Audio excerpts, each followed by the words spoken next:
Selanjutnya, marilah sama-sama kita dengarkan tema pembukaan dan ada Kak waktu depan kami bersemangat. Terima kasih.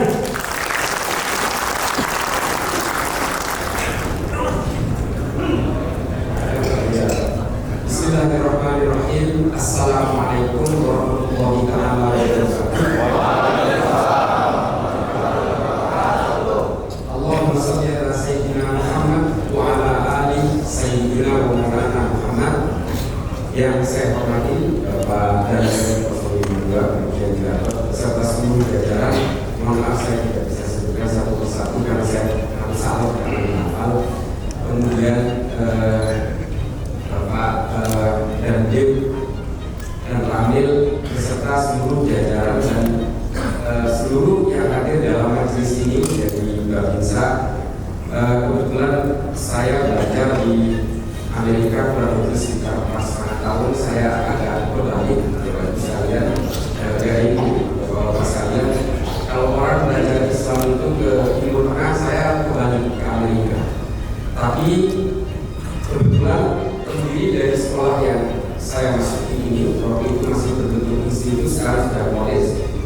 Itu didirikan oleh seorang ulama mu'alaf bernama Hamzah Yusuf.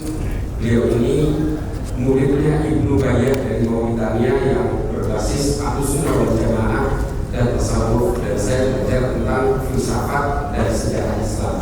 Jadi kalau kita mau bicara tentang sejarah, alhamdulillah saya sudah mempelajari tentang sisi sejarah, bagaimana negara itu terbentuk secara historik di dalam Islam, bagaimana fondasi berdirinya sebuah negara yang disebut sebagai single sovereign state kalau dalam ilmu sekarang, dalam berbagai pandangan filsafat sekarang, dan bagaimana kemudian pemikiran-pemikiran Islam dan juga agama-agama bukan Islam tentang konsep bernegara dan konsep pertahanan negara, dan juga bagaimana sebuah ideologi dan juga terhadap government lain itu dibentuk dalam sejarah-sejarah Islam, termasuk juga sejarah-sejarah semua agama. Jadi kalau kita berbicara tentang apa yang terjadi di dunia hari ini, kita tidak bisa melihatnya dalam ruang hampa. Kita harus melihat bagaimana yang terjadi hari ini dan secara historik bagaimana itu dibentuk. Lalu kemudian kita bisa melakukan studi komparasi dengan apa yang terjadi hari ini, dan juga bagaimana kita menentukan masa depan sebuah bangsa. Nah, saya akan menggunakan itu dari berbagai tinjauan sejarah secara empirik, historik, dan juga pandangan mengenai berbagai ideologi transnasional yang hari ini berusaha masuk ke negara kita. Kebetulan Bapak sekalian, saya berkali-kali ke Afrika. Saya melakukan studi komparasi di berbagai negara, termasuk di Asia Selatan, di berbagai negara konflik di Timur Tengah, dan juga konflik-konflik yang terjadi yang berkenaan dengan radikalisme, ekstremisme, dan terorisme, terutama di Asia Tenggara. Bapak sekalian, Jenderal yang saya hormati, saya sudah ke Afrika, dan sampai hari ini saya masih tercatat sebagai advisor dari the government of Somalia, pemerintah Somalia, untuk menyelesaikan persoalan-persoalan radikalisme. Jadi saya selain sebagai tenaga ahli di Mabes Polri, mobil khusus, detasmen khusus 88 yang punya undang-undang khusus, Undang-Undang nomor 15 tahun 2003, Undang-Undang Pidana Teror nomor 9 tahun 2010, dan Undang-Undang nomor 5 tahun 2018 tentang penanganan dan penanggulangan teror. Saya sudah ke Somalia, saya melihat bagaimana pola bekerjanya mereka. Ada satu kelompok di Somalia yang namanya Al-Shabaab. Ini adalah kelompok teror paling brutal dan paling sulit diatasi hari ini di Afrika. Sulit dikatakan. Kemudian yang kedua, saya sudah ke negara-negara seperti Tanzania dan juga Sudan. Mungkin bapak-bapak sekalian pernah ada yang bertugas di Sudan, saya sudah ke sana. Dan juga saya menyusui bagian tengah Afrika sampai ke Bangui. Mungkin bapak-bapak dari TNI juga pernah ada yang bertugas ke Bangui di Republik Afrika Tengah. Di sana ada kelompok namanya Seleka dan nanti Balaka. Ini adalah dua kelompok antara Islam dan Kristen yang kemudian bertikai, dan dua-duanya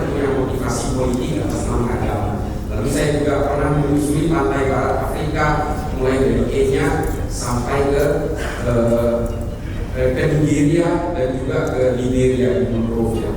Semua saya ikuti dan saya kemudian menyusul dari atas Sahel dan juga kemudian ke Sudan. Bagaimana kelompok-kelompok seperti kelompok Hasan Turabi yang kemudian mengacak-acak negara itu, mengatasnamakan agama, lalu kemudian Sudan terbelah menjadi dua bagian, Sudan Utara yang Islam dan Sudan Selatan yang Kristen, di Juba dan di Khartoum. Nah ini kemudian menjadi pelajaran bagi kita semua bagaimana konflik di Suriah hari ini masih berlangsung dan tidak bisa diselesaikan karena persoalan-persoalan ideologi, dan bagaimana kemudian satu negara punya dua pemerintahan, yaitu di Libya, antara dua governorship yang sama-sama bertingkat, sama-sama beragama Islam, dan dua-duanya sama-sama mengatasnamakan agama untuk menguasai suatu negara. Ini terjadi di Libya, kelompok Tripoli dan kelompok Benghazi.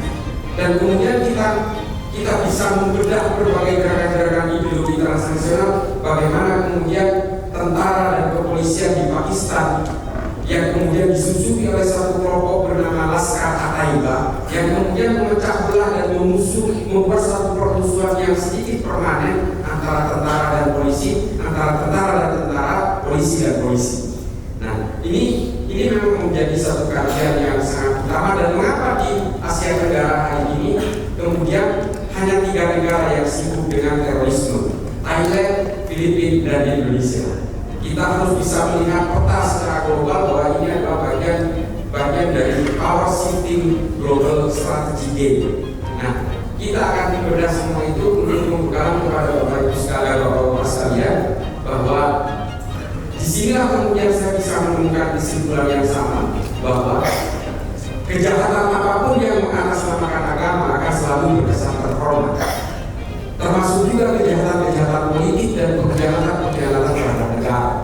Semua akan terlihat terhormat, semua akan melegalisir kejahatan pembunuhan, genosida dan sebagainya atas nama agama.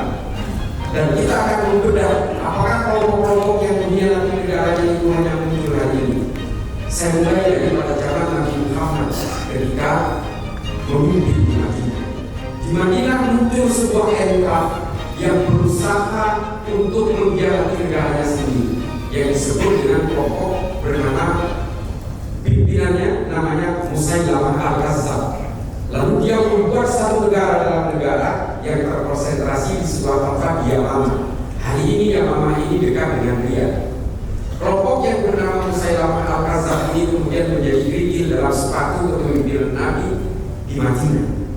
Dan kemudian setelah Musailamah Al-Kazzab berhasil dilemahkan, muncul satu kelompok yang dipimpin oleh seseorang bernama Zulkifli yang menuduh Nabi Muhammad tidak adil. Pola-pola menyerang pimpinan dengan tuduhan tidak adil, mengintimidasi Islam, dan juga berusaha mendiskriminasi satu kelompok tertentu, ini pola yang lama yang juga dilakukan di Somalia, dilakukan di Nigeria, dilakukan di Suriah, dilakukan di Pakistan, di Afghanistan, dan beberapa kelompok berbagai wilayah di India, Jammu, Kashmir, Mindanao Selatan, Thailand Selatan, dan juga di Indonesia hari ini. Kelompok-kelompok yang kemudian pada zaman Nabi disebut kelompok Khawarij ini, hari ini berbagai negara disebut dengan kelompok neo-Khawarij. Polanya sama, selalu memimpin siapapun yang memimpin di negara itu, dan mereka akan berhenti kalau mereka yang memimpin. Persoalannya, mereka tidak pernah memimpin. Nah, ini ada 2 ketika zaman Nabi menguasai Madinah, yaitu kelompok Musailamah Al-Kadzdzab yang mengaku sebagai nabi berikutnya. Yang kedua adalah Zulkifli yang selalu menghina pemimpin, yang selalu menuduh pemimpin tidak adil, dan itu kemudian menjadi embrio awal terbentuknya Khawarij yang nanti akan membentuk satu kesatuan sendiri, yang pada zaman pemerintahan Sayyidina Ali mereka menjadi pemberontak dan membunuh pemimpinnya sendiri, yaitu Sayyidina Ali, di bawah pimpinan bernama Abdurrahman bin Muljam At-Tamimi. Ini sejarah. Dari mana asalnya kelompok Khawarij ini? Khawarij ini berasal dari kelompok tentara. Dia adalah tentaranya Sayyidina Ali karena tidak terima terhadap Sayyidina Ali karena menerima tawaran damai dari seorang pemberontak bernama Muawiyah bin Abi Sufyan. Tadinya cuma 2 beton, tapi karena dia menggunakan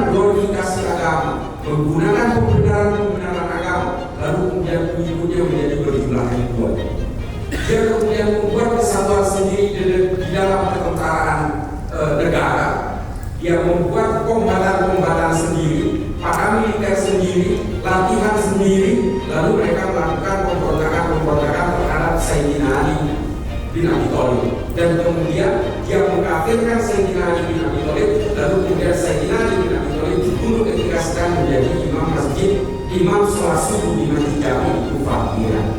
Ini adalah pola yang sama yang dilakukan oleh kelompok Al-Shabaab di Somalia, oleh kelompok Boko Haram di Nigeria, kelompok Hasan Turabi di Sudan, kelompok Laskar Taiba di Pakistan, Taliban di Afghanistan, dan kelompok-kelompok Jabhatun Nusra, Liwa'ut Tauhid dan Free Syrian Army di Syria hari ini. Yaitu caranya apa? Menyusup ke tubuh tentara. Dari tubuh tentara mereka kemudian dibelah. Yang namanya Al-Shabaab di Somalia ini dimulai dari kajian-kajian Islam eksklusif yang berbasis Wahabi Salafi. Nama pimpinannya Kolonel Muhammad Hasan. Kajian ini bernama Al-Ittihad Al-Islamiyah. Lalu kemudian mereka membesar, mereka berkolaborasi dengan polisi, mereka kemudian menghimpun kekuatan-kekuatan dari para bajak laut di Somalia, lalu mereka membuat kesatuan sendiri, menggarap semua senjata di tangsi-tangsi dan barak mereka, lalu mereka membuat kesatuan kombatan sendiri untuk melakukan pemberontakan terhadap government of Somalia. Padahal pemerintah Somalia dan kelompok Al-Shabaab agamanya sama, mazhabnya sama, manhajnya sama, ijtihadnya sama. Satu negara ini di Somalia punya paham yang sama. Dulu ada kelompok mayoritas namanya kelompok Al-Azhariyah, yaitu kelompok Toriko, kelompok biru. Hari ini mereka diusir semua dan lari ke Tanzania, ke Mozambik, ke Somaliland, dan sekarang dua kelompok yang bertikai ini paham agamanya sama. Semua ulama di Somalia sama, alumni Makkah dan Madinah. Seluruh negara itu sepakat mengharamkan maulid, mengharamkan tahlilan, mengharamkan haul, mengharamkan juga kepada perempuan ziarah kubur, dan juga mengharamkan berbagai budaya-budaya lokal. Sama seperti apa yang kita jumpai kelompok-kelompok yang bernama Wahabi Salafi di sini. Dan mereka dua-duanya mengkafirkan satu sama lain. Bahkan di antara sesama mereka saling mengkafirkan ketika ada timbul perbedaan. Mereka juga saling mengkafirkan satu sama lain di dalam pemerintahan Somalia ketika terjadi perbedaan satu sama lain. Lalu kemudian dua-duanya bertikai. Hari ini menjadi persoalan di Somalia adalah ketika mereka dibedakan oleh tujuan politik. Al-Shabaab tetap menganggap bahwa pemerintah Somalia yang notabene pahamnya sama, mazhabnya sama, manhajnya sama, ijtihad yang dipakai sama, konsep al-wala wal-barokahnya sama, karena Muhammad Said al-Qahtani sama, lalu mereka saling berperang dan sampai hari ini belum selesai. Nah, di situ yang kemudian pemerintah Somalia membingungkan sendiri dengan termasuk merekrut saya untuk menjadi advisor di pemerintah Somalia. Ini ada apa dengan kita di sini di Somalia? Nah, demikian juga dengan Boko Haram. Boko Haram ini dimulai dengan infiltrasi terhadap tentara dan polisi. Sama, polanya sama. Kelompok Hasan Turabi juga menggunakan pola-pola infiltrasi ideologi transnasional yang kemudian melibatkan Sudan menjadi negara dengan perang sipil terpanjang di dunia selama 24 tahun yang berujung terhadap pemisahan negara karena faktor agama. Negara Sudan Selatan yang Kristen memerdekakan diri dan selesai. Negara itu terpecah belah menjadi dua. Kelompok yang namanya Jabhatun Nusra atas nama perjuangan perlawanan terhadap kelompok Alawiyin yang dianggap Syiah. Pemerintah Assad bersaudara ini kemudian membentuk kelompok-kelompok pemberontak yang juga dimulai dengan 600 tentara dan polisi yang terpapar oleh ajaran ini. Lalu mereka kemudian membentuk satu kesatuan tentara perlawanan termasuk polisi di dalamnya yang disebut dengan Free Syrian Army.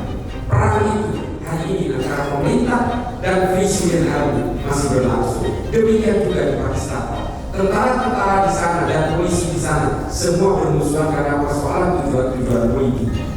Politik ini kemudian membelah berbagai etnis, berbagai komunitas di seluruh dunia.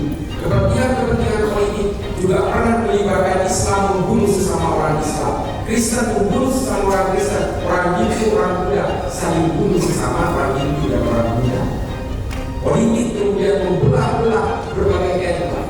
Di Islam, permusuhan antara Sunni dan Syiah ini terjadi karena persoalan-persoalan politik yang kemudian diglorifikasi atas nama agama. Bermusuhan selama 1400 tahun hingga hari ini belum akan hilang. Di Kristen, perpecahan antara Protestan dan Katolik juga terjadi karena persoalan-persoalan politik. Orang Kristen di Eropa berperang sesama orang Kristen selama 30 tahun, membunuh 8 juta orang Kristen di Eropa, lalu membelah Kristen menjadi 2 denominasi antara Katolik dan Protestan. Dan juga demikian juga di dalam Hindu. Kepentingan politik kemudian membelah Hindu menjadi Sivsena, Hindutva, Bharatiya Janata garis keras. Mahatma Gandhi dibunuh oleh sesama pemeluk Hindu, namanya Godse. Sayyidina Ali dibunuh oleh Abdurrahman bin Muljam. Sayyidina Utsman dibunuh oleh orang Mesir bernama Ammar. Demikian juga seterusnya. Perang sesama orang Islam terjadi karena persoalan politik. Perang Jawa, perang sipil, perang Turok, perang Nahrawan, perang Zab. Ini adalah perang-perang yang terjadi karena persoalan politik yang melibatkan tentara. Nah, survei terakhir di Indonesia, kelompok-kelompok yang kemudian menginfiltrasi tentara ini, menurut survei Alfara tahun 2018, tentara terpapar oleh ajaran ini, ideologi transnasional ini, jumlahnya hampir 10.000. Sekecil, polisi terpapar 23.000, jauh lebih besar.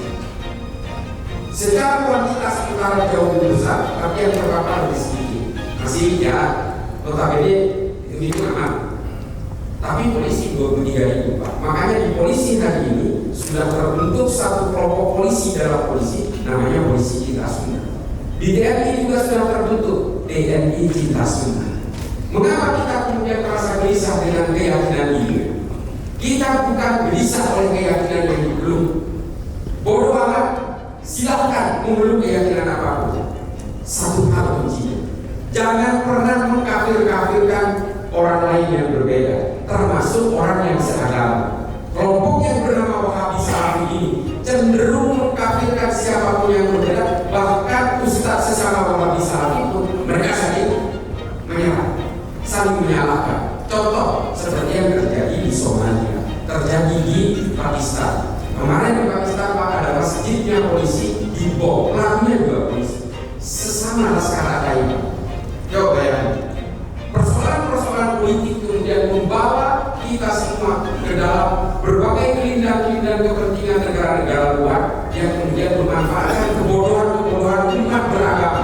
Saya menggunakan istilah stupidity, kebodohan-kebodohan umat beragama untuk dibenturkan satu sama lain.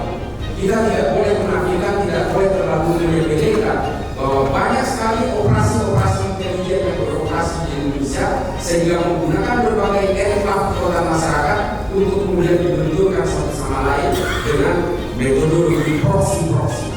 Perang asimetris memang tidak populer, tapi perang asimetris ini makin terjadi di tengah kita. Bahwa ibu, bapak sekalian, kalau kita perhatikan bagaimana metodologi politik pemecah belah di kalangan masyarakat lewat jalur politik ini semakin menjadi-jadi Pak. Kalau kita berbicara tentang FPI dan Nahdlatul Ulama, sama Pak keyakinannya. Mereka juga Maulidan, mereka juga tahlilan, mereka juga ziarah kubur, mereka juga baca latih terhadap para habaib, mereka juga menghormati para habaib, mereka juga melakukan haul-haul dan berbagai ubudiyah dan amaliyah yang sama, tapi mereka bermusuhan. Karena persoalan apa? Karena persoalan politik. Cebong kampret, nggak selesai Pak sampai hari ini. Ini barisan 2014. Kadrun Basar RT sampai hari ini juga nggak selesai Pak. Karena persoalan politik. Bahkan Pak Prabowo, Sandiaga Uno sudah menjadi menterinya Pak Jokowi. Perpecahan di bawah makin jadi Pak. Saya berdiri Pak, tahun kemarin saya 226 titik di 19 provinsi di seluruh Indonesia untuk menyadarkan masyarakat kita jangan mau lagi dipengaruhi oleh berbagai operasi-operasi politik. Kita semua dipecah belah karena persoalan-persoalan politik, politisasi agama, politisasi identitas, kemudian juga bisa memecah belah tentara seperti yang pernah terjadi di Sudan, seperti yang pernah terjadi di Gabon, di Mali, di Kolombia lewat FARC, dan pernah terjadi juga di Jerman, terjadi di Amerika. Kebetulan saya tinggal di Amerika 4,5 tahun Pak. Ketika 9/11 saya tinggal di Amerika. Dan saya merasakan menjadi seorang minoritas muslim yang menurut saya muslim baik-baik, kemudian saya juga dijadikan satu tahun yang sama dengan kelompok teroris. Saya seolah-olah karena beragama Islam dengan nama Muhammad Islam Barawi, lalu kemudian saya juga dilabeli teroris juga. Sama seperti Muhammad Atta, kelompok-kelompok pengusung Wahabi yang kemudian meledakkan WBC di New York. Saya kemudian dijadikan sama dengan framing yang sama, dan saya akhirnya merasa terintimidasi kalau kita kemudian sholat di masjid itu tidak sah orang Islam, itu pasarnya indah dan FBI di belakang. Nah ini saya rasakan itu, dan saya ketika pindah kecamatan, pindah kampung, saya harus lapor ke Justice Department, ke Departemen Kehakiman. Susah ketika itu menjadi orang Islam di Amerika, dan saya merasakan. Lalu setelah saya pulang dari Amerika, saya harus melakukan riset ini supaya agama saya tidak dijadikan kumbangan politik dan aksi-aksi kekerasan seperti itu. Dan kemudian saya berkeliling ke Afrika, berkeliling ke berbagai dunia, dan juga saya mencari tahu apa yang menyebabkan Bader-Meinhof, kelompok Basque di Spanyol, FARC di Colombia, kelompok-kelompok Katani di Thailand Selatan, Songkla dan sebagainya. Saya berkeliling, lalu kemudian saya juga ke Filipina bagian selatan, dan semua ternyata saya lihat semua orang yang sama. Mereka menggunakan ideologi transnasional untuk menyusup ke dalam tubuh tentara dan juga polisi. Kenapa? Kok sasarannya polisi dan tentara? Karena polisi dan tentara bersenjata, Pak. Dan kemudian yang kedua adalah tentara bertanggung jawab terhadap pertahanan negara dan polisi bertanggung jawab terhadap keamanan negara. Dan disparitas ini terasa ketika saya ke Pakistan. Di Pakistan, Pak, karena kondisinya ini sudah banyak yang terpapar ajaran Wahabi Salafi, ketika ada orang melaporkan pemerkosaan dan pelakunya orang Islam tidak diproses hukum, Pak. Karena apa? Dia menganggap orang Kristen boleh diperkosa karena itu adalah bagian dari Buddha. Saya temukan sendiri, saya punya datanya, dan saya mewawancarai 2 polisi dan 1 korban persekusi hukum seperti ini ketika saya ke Pakistan. Nah ini pelajaran bagi kita semua hari ini, bahwa ajaran-ajaran ideologi transnasional hari ini yang berusaha dipaparkan kepada semua orang termasuk tentara dan polisi ini menjadi pelajaran bagi kita bahwa mereka sebenarnya ingin menumbangkan negara ini dengan merobek-robek dulu persatuan dan kesatuan bangsa kita. Kalau kita sudah terpecah belah, maka dengan mudahnya mereka akan menguasai negara ini. Itu tujuannya. Kalau berkaca dari bagaimana Somalia kemudian terjadi konflik di berbagai negara seperti Mozambik, seperti di Eritrea, dan juga berbagai negara di Afrika, semua dimulai dari pemecah belah, sama seperti konsepnya Khawarij ketika memecah belah umat Islam di Madinah. Kurang lebih sama, Pak. Pola ini kemudian saya petakan dan dijadikan sebuah rujukan awal. Saya menulis buku tentang ini, judulnya Radikalisme dan Intoleransi, Kuda Troya Politik dan Agama. Ini ada di dalam buku saya. Saya buku ini belum dicetak ulang oleh penerbitnya.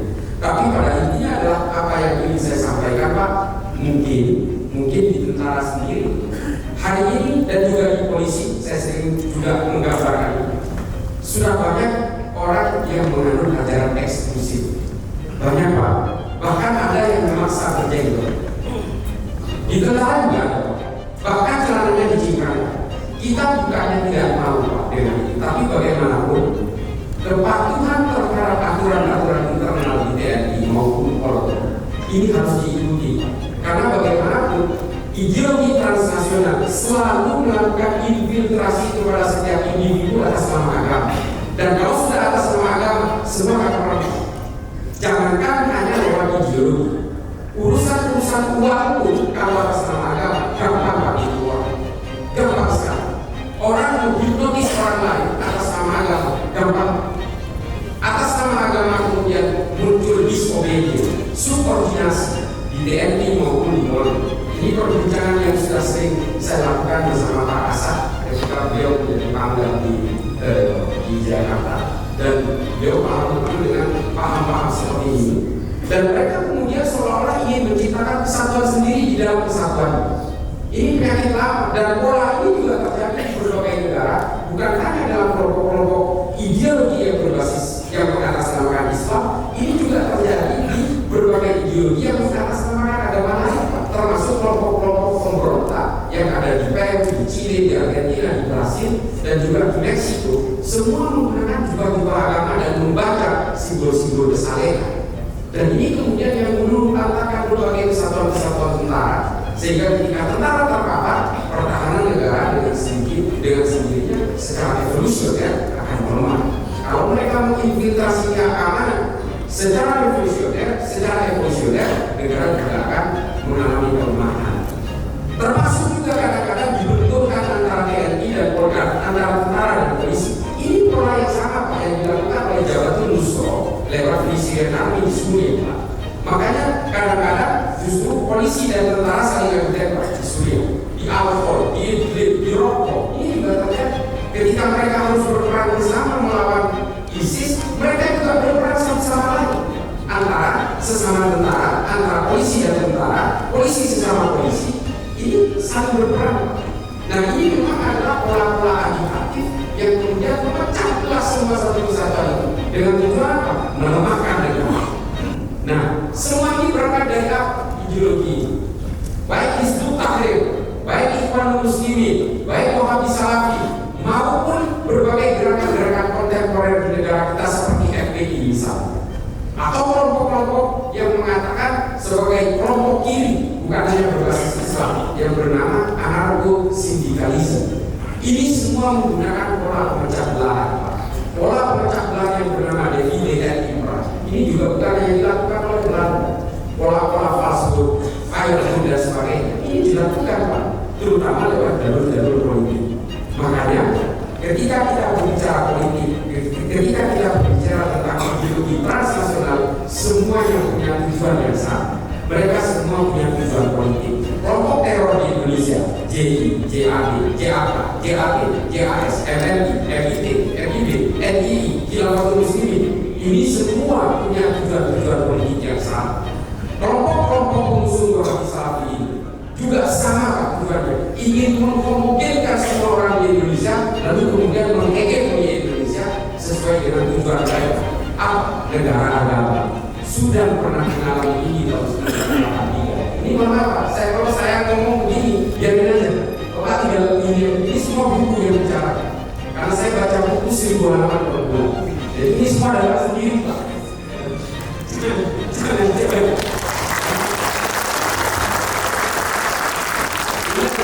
Bagaimana saya membaca buku dan saya belum masuk ke lapangan untuk melakukan riset.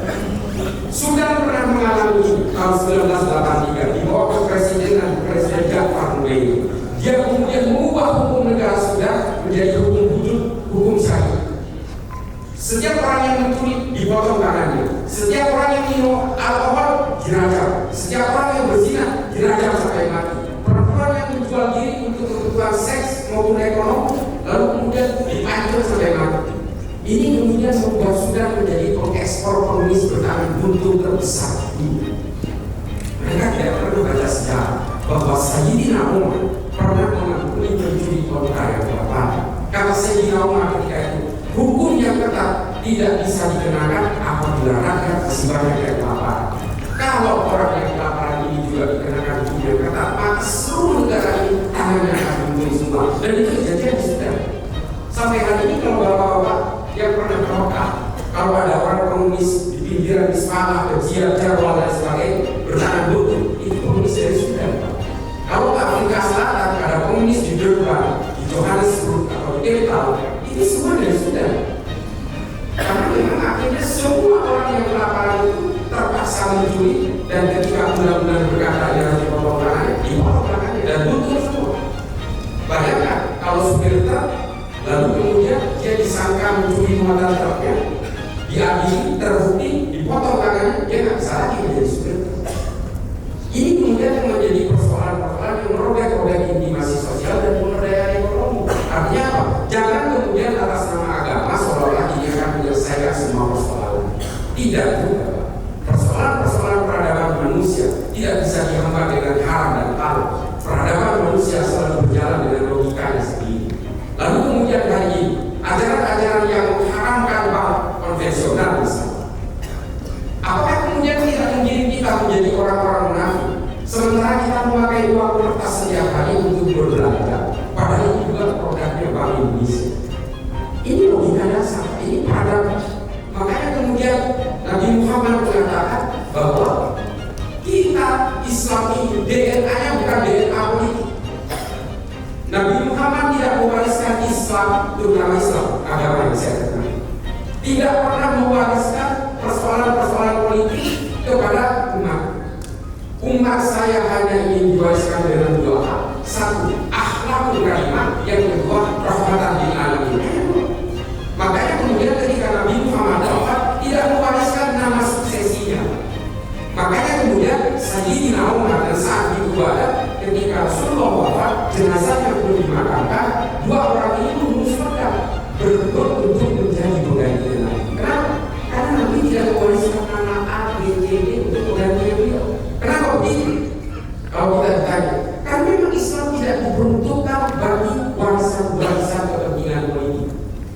Nabi hanya mewariskan dua hal itu, akhlak yang baik dan rahmatan lil alamin.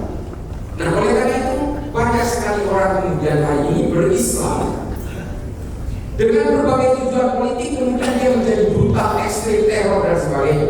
Inilah tafsir-tafsir yang direproduksi untuk kemudian dijadikan sebagai ideologi transnasional untuk memecah belah satu bangsa.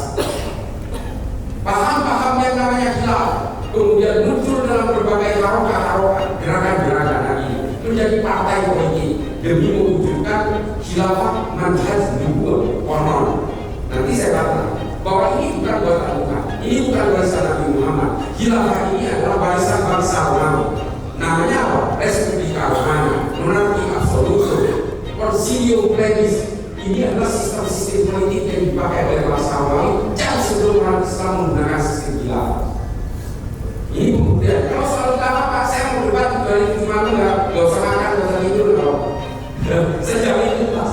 Nah, ini kemudian menjadi landasan-landasan politisasi agama kepada kita hari ini dari kelompok yang menamakan Hizbut Tahrir, lalu mereka membuat organisasi-organisasi politik masuk ke tentara, mempengaruhi tentara, termasuk DWI, Baitul Quran atau apa, terus ada organisasi umat pembebasan dan sebagainya. Ini adalah upaya-upaya infiltrasi menggunakan jargon-jargon agama atas nama politik kepentingan politik warisan dari Nabi Muhammad. Padahal Nabi Muhammad tidak pernah mewariskan politik, dia pernah mewariskan kepada kita tentang akhlakul karimah dan Islam rahmatan lil alamin. That's it. No more or less. Nah, lalu kemudian apa kemudian tujuannya mereka ini menginfiltrasi semua orang hari ini di Indonesia termasuk tentara dan polisi? Mereka ini merebut negara ini. Negara ini kemudian semua orang tahu hari ini, baik negara-negara barat, negara-negara timur tengah atau negara manapun, bahwa Indonesia ini adalah emas di masa depan, berlian di masa depan. Kandungan nikel yang kemudian menjadi peradaban manusia masa depan ada di sini, Frank Oil. Ketika reserve oil fosil semua sudah habis di Timur Tengah, Frank Oil kemudian menjadi andalan di semua negara, termasuk nikel yang menjadi bahan baku lithium untuk baterai dari berbagai peralatan-peralatan yang nanti akan elektris. Nah, ini kemudian menjadi pandangan semua orang, operasi intelijen masuk ke sini semua, dan kita harusnya bertanya, Hizbut Tahrir kantor pusatnya di London, Ikhwanul Muslimin kantor pusatnya di London, Syiah kita juga di London, Ahmadiyah juga di London. Perdana yang berpindah juga dari Eropa, mampir ke Cayman Island, mampir ke Bahamas, kadang-kadang mampir juga di Maldives, lalu kemudian masuk ke negara kita nyamar-nyamar soalnya ini ekspor impor beras. Uangnya jatuh ke Boyolali sana. Ini semua adalah berbagai gerakan-gerakan proksi yang dilakukan. Dan kalau kita mau berpikir sedikit, mengapa kemudian Dr. Azhari dan Nurdin Emtok tidak melakukan aksi teror di Malaysia? Mengapa dia kemudian datang ke Indonesia dan ngacak-ngacak ini? Kita harus berpikir. Dan mengapa kemudian yang sibuk dengan urusan teror itu hanya 3 negara di Asia Tenggara? Mengapa hanya Thailand, Filipina, dan juga Indonesia? Dan 3-tiganya bukan bekas jajahan Inggris. Dan kita harus tahu juga bahwa Indonesia ini dikelilingi oleh negara-negara jajahan Inggris. Kamu Singapura, Malaysia, Australia, New Zealand, Papua New Guinea, Vanuatu, semua. Dan mengapa kemudian Vanuatu tidak pernah mendukung kita di PBB untuk persoalan KKN? Dan mengapa kemudian ada beberapa senjata yang masuk dari Papua New Guinea ke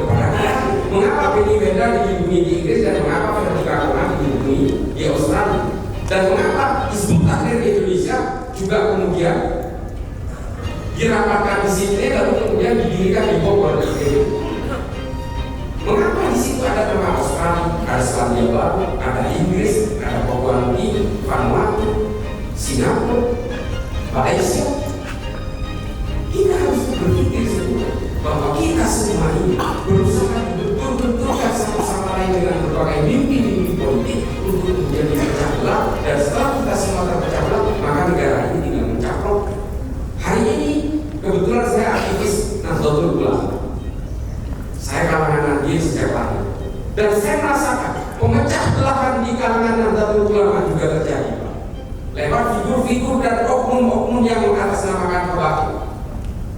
Karena mereka tahu hanya orang Nahdlatul Ulama yang mengajarkan takdim kepada para habib. Hanya Nahdlatul Ulama, dan hanya di Indonesia. Orang menghormati habaib sejadi-jadinya hanya di sini. Kalau Bapak pernah ke Oman, pernah ke Uni Emirat Arab, pernah ke Suriah, pernah ke Mesir, yang menghormati habaib sejadi-jadinya hanya orang Indonesia. Karena ini diajarkan oleh ulama-ulama Nahdlatul Ulama.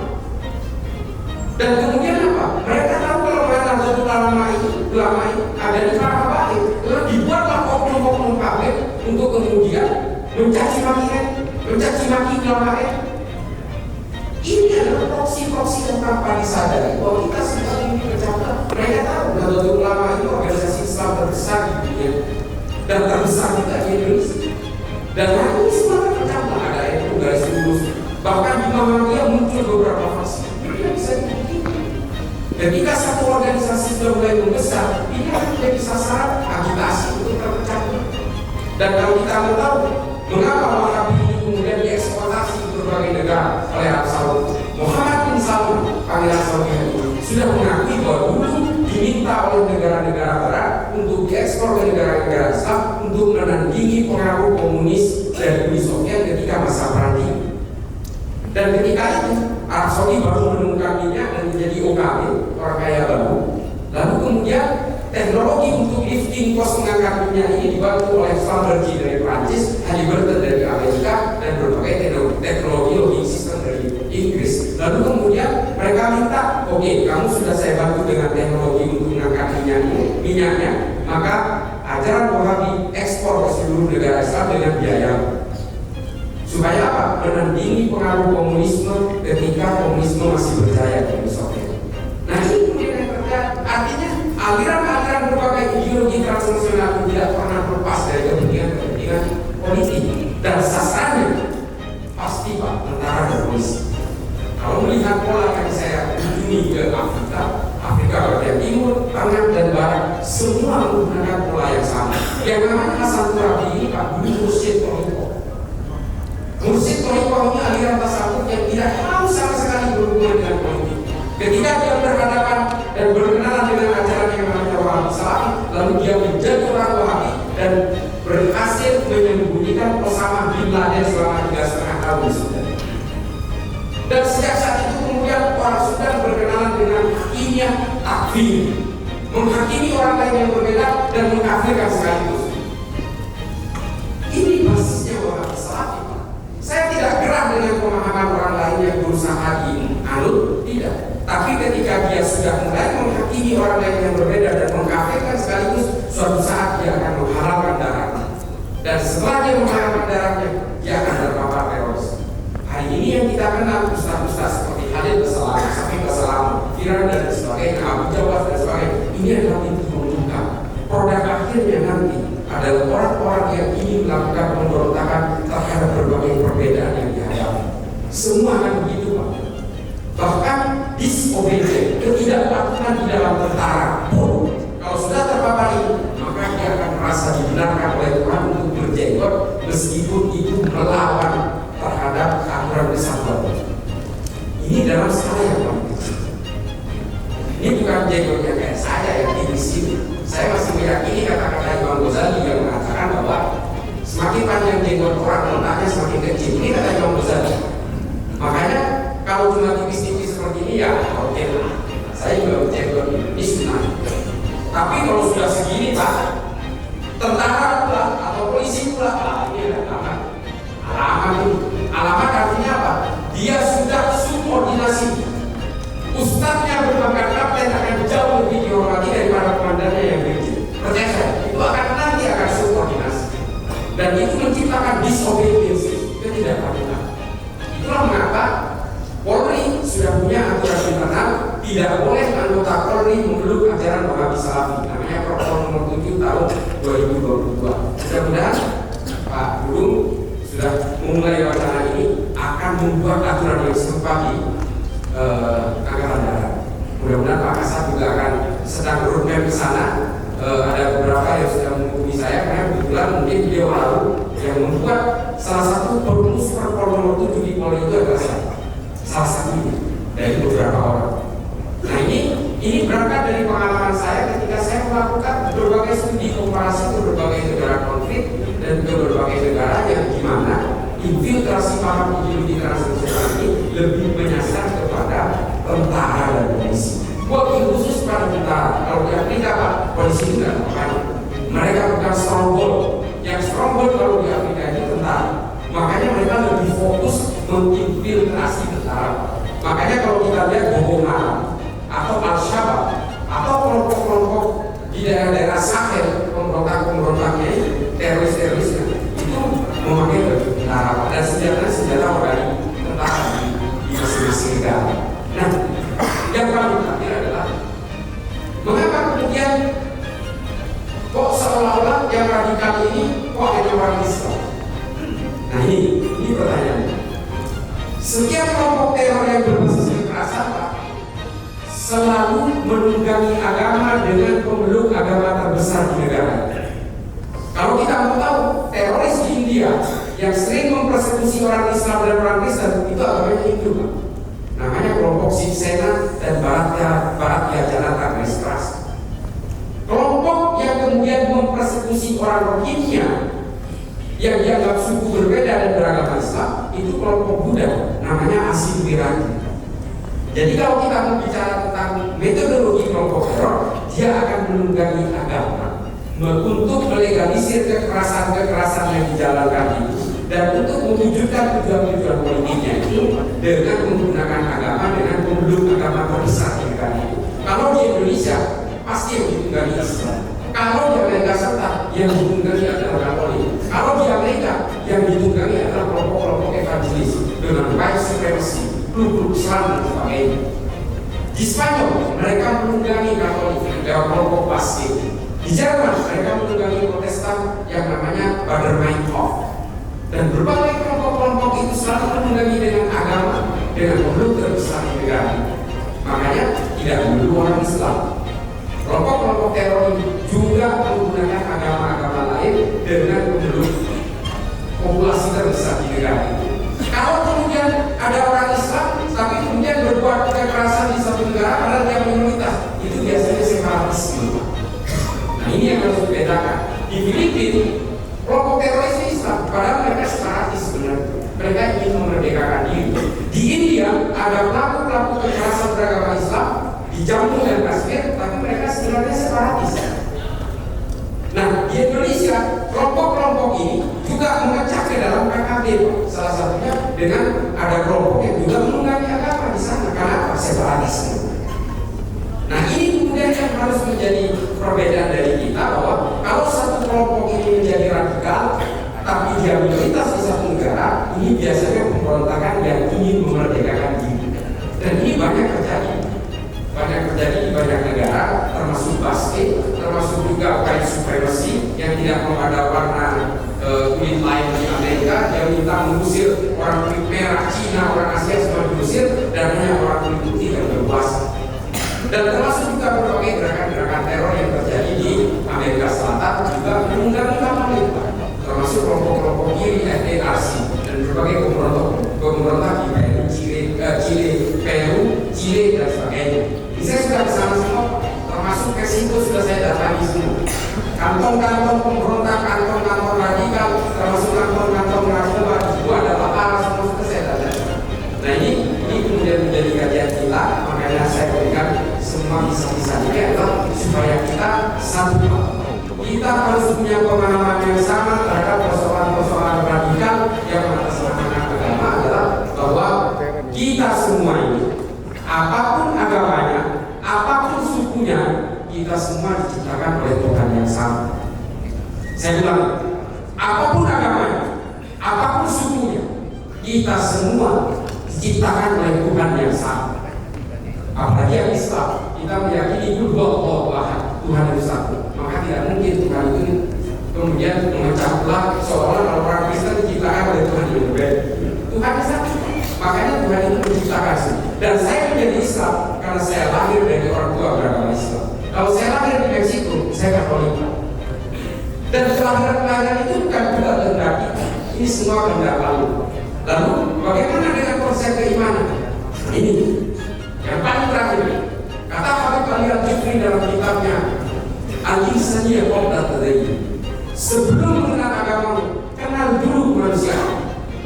Karena kalau kalian lalai mengenal kemanusiaan lalu kamu mengenal agama, kamu akan menjadi Tuhan-Tuhan terbit yang hanya bisa menghakimi keyakinan orang lain. Ya, kamu kalian berfirman. Makanya, karena dulu kemanusiaan bahwa kita ini perbedaan-perbedaan di antara kita ini tidak bisa dihilangkan karena perbedaan ini sunnah Tuhan. Kita semua berbeda tafsir. Hari ini kita bukan penganut agama-agama. Kita hari ini penganut tafsir-tafsir agama. Kita semua ini penganut tafsir-tafsir agama. Lalu supaya kita bisa disebut penganut agama apa? Reposisi fungsi agama sebagai bencana untuk menghargai manusia lainnya, menciptakan kedamaian dan menyempurnakan akhlak manusia. Itu aja. Kalau kita mau disebut sebagai penganut agama, itu tujuannya. Lalu kemudian urusan tafsir-tafsir, jangan kemudian karena kita punya tafsir yang berbeda dengan orang lain, lalu kita menganggap orang lain akan masuk neraka, saya akan masuk surga. Saya gelisah oleh keimanan orang lain dan keyakinan orang lain. Yang ketiga adalah kita jangan pernah sibuk menghitung dosa orang lain, karena kita semua punya dalil-dalil yang berbeda. Satu dalil maknanya bisa berbeda-beda. Itu yang disebut tafsir. Orang yang baca kunut dan orang yang tidak baca kunut semua punya dalil. Kalau kita mau berdebat dalam persoalan kunut sampai kiamat kita akan berantem. Maka kemudian kita harus paham justru yang salah itu adalah orang yang tidak sholat subuh. Itu saja. Nah, ini yang harus menjadi pemikiran kita hari ini bahwa perbedaan antara kita tidak bisa dihindari. Dan juga perbedaan tafsir di antara kita tidak bisa dihindarkan. Satu kuncinya, menurut siapa? Menurut Syekh Usama Said Al-Azhari dalam kitabnya Al-Haqqul Mubin. Dia mengatakan, sepanjang kamu itu tidak ingin mencelakakan orang lain, mengkafirkan orang lain dan menghakimi orang lain akan masuk neraka, dan kamu tetap berjuang untuk negaramu, maka itulah adalah manusia yang khairun nas anfa'uhum linnas. Ini kata Syekh Usama Said Al-Azhari. Lalu kemudian yang paling terakhir ada sebuah kitab namanya Al-Mujalasah wa Jahirul Ilm. Ini saya tahu tapi karena referensi saya di kitab-kitab Islam. Yang nulis Al-Mujalasah wa Jahirul Ilm ini siapa? Abu Bakar Ahmad Ad-Dinawahi. Dia mengatakan orang dikatakan bermoral baik adalah orang yang mau mati-matian membela tanah air. Ini kata Abu Bakar Ahmad Ad-Dinawahi. Apa alasannya? Karena manfaatnya dirasakan oleh orang satu negara. Orang bermoral baik tidak ditentukan oleh agamanya apa, tidak ditentukan oleh sukunya apa, tapi ketika dia mati-matian berjuang membela tanah airnya, maka itulah orang yang bermoral baik. Itu Abu Bakar Ahmad Ad-Dinawahi dalam Al-Mujalasah wa Jahirul Ilm. Ilmu dari Abu Bakar Ahmad Ad-Dinawahi ini kemudian menjadi bahan utama dari seorang filsuf Jerman namanya Jürgen Habermas dengan teori Verfassungspatriotismus. Ini konsep bela negara dari Islam yang kemudian dipakai oleh berbagai ilmuwan di dunia untuk kemudian menunjukkan bahwa membela tanah air itu adalah bagian dari iman. Kalau di dalam NU itu ada unsur dua komponen iman. Ini bukan hadis Pak. Ini adalah ijtihad, seruan bahwa membela tanah air itu adalah bagian dari akhlakul karimah. Nah, ini Bapak Ibu sekalian, Bapak sekalian, mohon maaf berlebihnya, hanya ini yang bisa saya sampaikan karena ini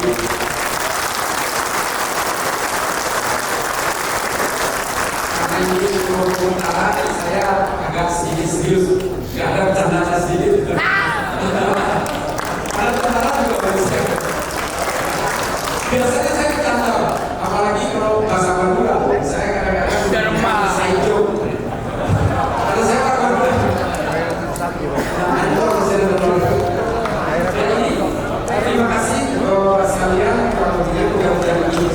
bermanfaat untuk negara dan bangsa.